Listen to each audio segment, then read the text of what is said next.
नमस्कार, MPCG superfast 100 देख रहे हैं आप और मैं हूं आपके साथ अवंतिका श्रीवास्तव। इस बुलेटिन की शुरुआत करेंगे बड़ी अपडेट के साथ। इंदौर से सामने आ रही अपडेट, पीएफआई पर रेड का ये मामला है और उज्जैन के आमिर को गिरफ्तार किया गया है। पीएफआई ऑफिस के पास के जिम में ट्रेनर था आमिर, जिसे पुलिस ने गिरफ्तार किया है। जिम संचालकों से भी एनआईए की पूछताछ लगातार जारी है। तो ये बड़ी जानकारी पीएफआई पर रेड को लेकर सामने आई है। एनआईए और ईडी की जॉइंट ऑपरेशन जिसे देखा जा रहा है। पीएफआई पर रेड का ये मामला, उज्जैन के आमिर को फिलहाल गिरफ्तार किया गया है। पीएफआई ऑफिस के पास के जिम में ट्रेनर था आमिर। जिम संचालकों से भी एनआईए की पूछताछ जारी है। आपको बता दें कि पीएफआई पर रेड का ये मामला, उज्जैन के आमिर को गिरफ्तार किया गया है। पीएफआई ऑफिस के पास के जिम में आमिर ट्रेनर के तौर पर काम करता था। जिम संचालकों से भी एनआईए की पूछताछ लगातार जारी है।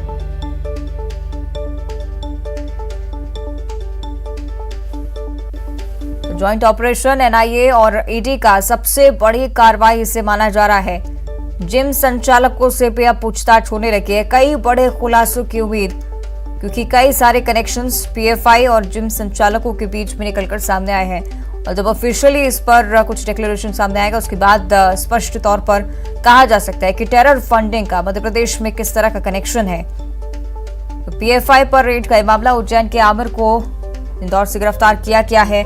पीएफआई ऑफिस के पास के जिम में आमिर ट्रेनर के तौर पर काम कर रहा था। जिम संचालकों से भी एनआईए ने पूछताछ की है और उसी के बाद उज्जैन के आमिर को गिरफ्तार किया गया है। कार्रवाई एनआईए और ईडी की लगातार जारी है। पूछताछ हो रही है। पीएफआई के कई ठिकाने जहां पर रेड पड़ी, सुबह से कार्रवाई का दौर जारी है, क्योंकि 13 ऐसे राज्य हैं जहां पर जॉइंट ऑपरेशन एनआईए और ईडी का देखने को मिल रहा है। आज देश भर में छापेमार कार्रवाई की है। मध्य प्रदेश के गृह मंत्री नरोत्तम मिश्रा मेरे साथ हैं। ये बताइए, मध्य प्रदेश में भी तमाम जगह छापेमार कार्रवाई की गई है एनआईए की तरफ से। पीएफआई जो संगठन है उस पर एनआईए ने राज्य पुलिस के साथ में रह के छापे डाले हैं। गृह मंत्रालय ने आपको भी जानकारी दी होगी? हाँ, निश्चित रूप से दी है। मेरे को हमारे यहाँ की पुलिस और इंटेलिजेंस के द्वारा जानकारी दी गई है। तो कितने लोग गिरफ्तार हुए हैं इस मामले में? पीएफआई के बारे में एनआईए खुद ही बता रही है, लगातार वो अपडेट कर रहे हैं और मेरा बताना मुझे लगता है मर्यादा का उल्लंघन होगा, ऐसा मेरी निजी सोच है। मध्य प्रदेश में भी इसकी गतिविधियां चल रही थी, क्या मध्य प्रदेश सरकार उन पर कोई एक्शन लेने वाली है? आप कुछ एक्शन लेने वाले हैं? एक्शन सामूहिक रूप से हो रहा है। ये संगठन प्रांत स्तर का नहीं है, राष्ट्रीय स्तर का है, इसलिए राष्ट्रीय स्तर पर ही छापे डाले गए। तो आप प्रतिबंध लगाने की कार्रवाई करेगी? मध्य प्रदेश सरकार प्रपोजल भेजेगी? राष्ट्रीय स्तर पर इस पर विचार चल रहा है। देखिए, पीएफआई पर आज छापेमारी कार्रवाई की गई और जैसा कि गृह मंत्री ने बताया है कि इस पर राष्ट्रीय स्तर पर प्रतिबंध लगाने का विचार चल रहा है। कैमरामैन संजय बुआ के साथ अरुण त्रिवेदी, न्यूज 18 इंदौर। आज एनआईए ने जो कार्रवाइयां की हैं इंदौर में भी जवाहर मार्ग पे हुई है, राष्ट्रीय स्तर पे कार्रवाइयां हैं। ये केंद्र सरकार की एजेंसी एनआईए, तो कहीं न कहीं एविडेंसेस ऐसे पाए गए होंगे उसमें कि एंटी नेशनल एक्टिविटीज़ में इन्वॉल्वमेंट है पीएफआई का, इसी वजह से ये कार्रवाई की गई होगी। इंदौर में भी चोरी वाले केस में जिस प्रकार से सेंट्रल कोतवाली थाने में कुछ ही चंद मिनटों में बहुत बड़ी संख्या में युवा मुस्लिम लड़कों को एकत्रित किया गया था और उसमें पीएफआई एसडीपीआई के टीम्स का, उसके पदाधिकारियों की उपस्थिति वहाँ पाई गई थी।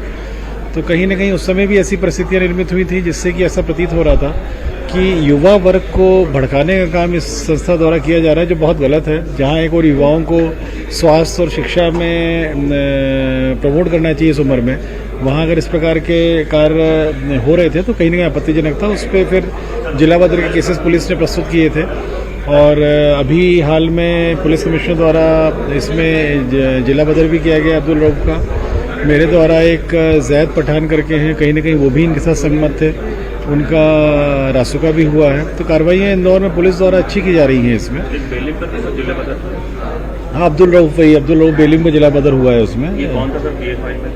पीएफआई का पदाधिकारी था ये, और अब्दुल रऊफ बेलिम और उसका पुत्र दोनों ही कहीं न कहीं संदिग्ध गतिविधियों में थे ये लोग।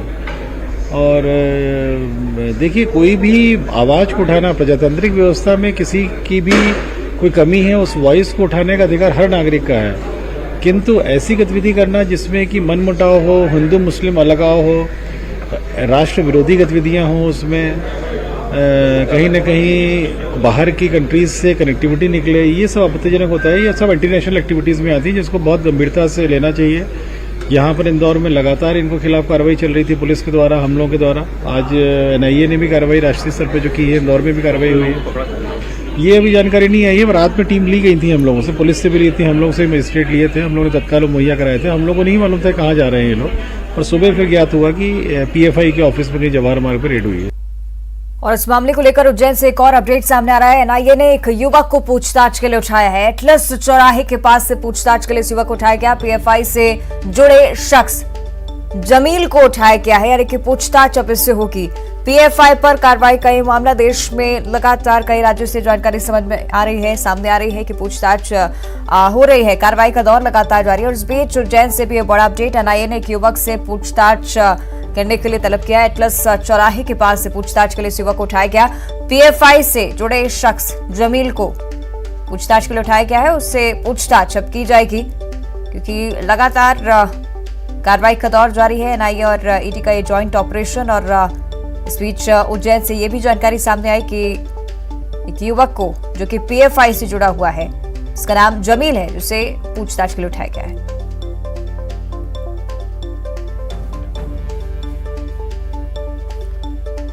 चलिए ज्यादा चर्चा इस पर हम करेंगे। हमारे दोस्त सहयोगी शैलेंद्र भदौरिया भोपाल से हमारे साथ लाइव जुड़ रहे हैं, साथ हैं अरुण त्रिवेदी जो कि इंदौर से हमारे साथ लाइव बने हुए हैं। पहले आरोप करूंगी शैलेंद्र आपका। शैलेंद्र, किस तरह की जानकारी अभी तक सामने आई है, क्या कुछ अपडेट इस पर? देखिए अवंतिका, जैसे जैसे समय बीतता जा रहा है वैसे वैसे NIA और ED की जो संयुक्त कार्रवाई है उसका दायरा लगातार बढ़ता जा रहा है। अब ये जो है 12 राज्यों से लेकर लगभग 13 राज्यों तक पहुंच चुकी है। और वही अगर मध्य प्रदेश के लिहाज से बात करूं तो इंदौर और उज्जैन 2 ऐसे शहर हैं जहां पर PFI के ठिकानों पर लगातार जो है ED और NIA की टीम जो है वो दबिश दे रही है। और इसी कड़ी में जिस तरीके से पहले इंदौर से 3 लोगों को गिरफ्तार किया गया, अब उज्जैन से भी कुछ लोगों की गिरफ्तार जो हिरासत में लिए जाने की जानकारी सामने आ रही है।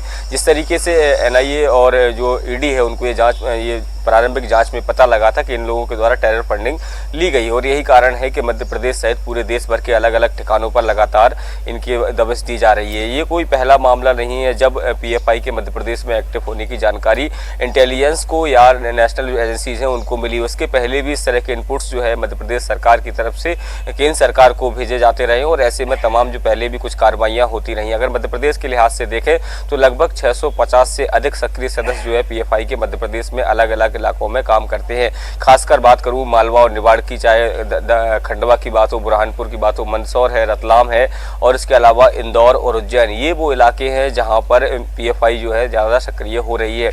और पिछले कुछ दिनों में मध्य प्रदेश के इंटेलिजेंस को इनकी सिमी से तार जुड़े होने की भी जानकारी मिली थी। हालांकि मध्य प्रदेश सरकार ने इंटेलिजेंस एजेंसी को सतर्क रहने के लिए कहा था और कहा था कि इन लोगों को जहाँ भी गतिविधियाँ संचालित करते हैं वहाँ पर आप थोड़ी सी नज़र बना कर रखो और कहीं भी किसी तरह की कोई गड़बड़ी पाई जाती है तो कड़ी कार्रवाई हो।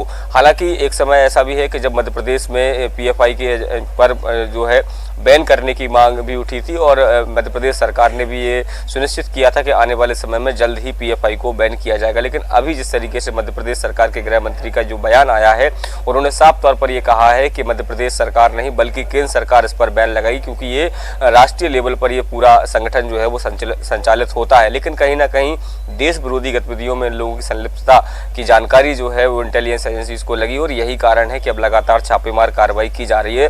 अवंतिका, देखना बहुत महत्वपूर्ण होगा कि जब इन लोगों की जो गिरफ्तारी हुई है या जिन लोगों को पूछताछ के लिए हिरासत में लिया गया है, उन लोगों से जब पूछताछ होगी तब ये खुलासा होगा कि मध्य प्रदेश के किन किन इलाकों में ये लोग किस किस तरह की गतिविधियां को संचालित कर रहे थे। ये सब चीज़ें जो है जब NIA और ED की कार्रवाई पूरी होगी और जब फाइनल रिपोर्ट जो है वो केंद्र सरकार को सौंपी जाएगी या ये कहें कि कोई ऑफिशियल तौर पर ये बताया जाएगा कि मध्य प्रदेश में कौन कौन से इलाके थे जिनमें किस तरह की गतिविधियां ये संचालित कर रहे थे और कौन कौन से लोग जो है जिनके अकाउंट्स में जो फंड है वो ट्रांसफर किया गया था। इसकी पूरी जानकारी जो है जो कार्रवाई पूरी होने के बाद ही पता लग पाएगी। जी चलिए देखना होगा शैलेंद्र क्या कुछ होता है, लेकिन आप बने रहेगा हमारे साथ अरुण त्रिवेदी भी इंदौर से लगातार लाइव बने हुए हैं। अरुण, निश्चित ये जानकारी इंदौर से भी सामने है कि उज्जैन के एक जिम संचालक को वहां से गिरफ्तार किया गया है, क्या अपडेट? बिल्कुल, देखिए PFI के बगल में एक जिम है, उस जिम में जो संचालक था, ट्रेनर था, उसको पुलिस ने गिरफ्तार किया है। उज्जैन का रहने वाला बताया जा रहा है और पीएफआई की गतिविधियों में वो संलिप्त था, तो वहां से उसको गिरफ्तार किया है। इसके अलावा अब्दुल करीम बेकरी वाला, जो इसका मध्य प्रदेश का प्रमुख था, उसको भी इंदौर से गिरफ्तार किया गया है और 3 लोगों को इंदौर से गिरफ्तार किया और 1 को उज्जैन से। 4 लोगों को गिरफ्तार करने की बात अभी तक सामने आ रही है। हालांकि जो पीएफआई संगठन पर प्रतिबंध की बात है, उस पर गृह मंत्री नरोत्तम मिश्रा ने साफ कर दिया कि इस पर अगर प्रतिबंध लगेगा तो ये राष्ट्रीय स्तर पर प्रतिबंध लगेगा, क्योंकि ये राष्ट्रीय संगठन है, कोई मध्य प्रदेश का संगठन नहीं है। लेकिन पीएफआई की गतिविधियां मालवा और निमाड़ इलाके में सबसे ज्यादा सक्रियता से चल रही थी, ऐसा बताया जा रहा है, क्योंकि सिमी का संगठन भी यहीं पर सक्रिय था, मालवा और निमाड़ इलाके में खास तौर से। पीएफआई का जो सबसे पहले नाम आया था, उसमें एक चूड़े वाले की पिटाई हुई थी इंदौर में 1 साल पहले।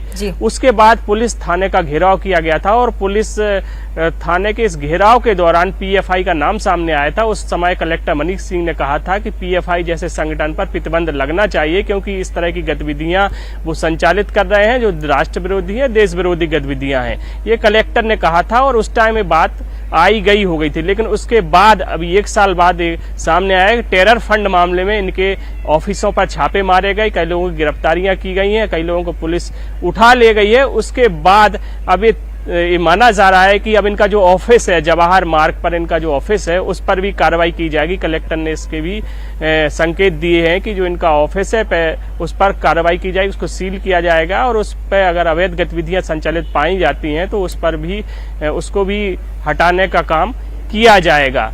अब जो स्थिति है वो यही है कि यहाँ से जो एनआईए है वो इन 4 लोगों को ले गई है दिल्ली और इनसे पूछताछ होगी और इनकी पूछताछ के आधार पर जो तथ्य सामने आएंगे उस पर आगे की कार्रवाई की जाएगी।